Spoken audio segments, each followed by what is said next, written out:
Welcome back to another technical deep dive here in the debug zone. Today we're tackling a big question and breaking it down with insights from other users. Hopefully this clears up some misconceptions and helps you get the answer you need. So buckle up, stay a little curious, and let's jump right in.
And that's a wrap.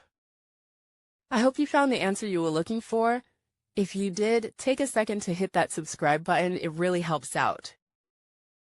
And let me know in the comments which solution worked best for you.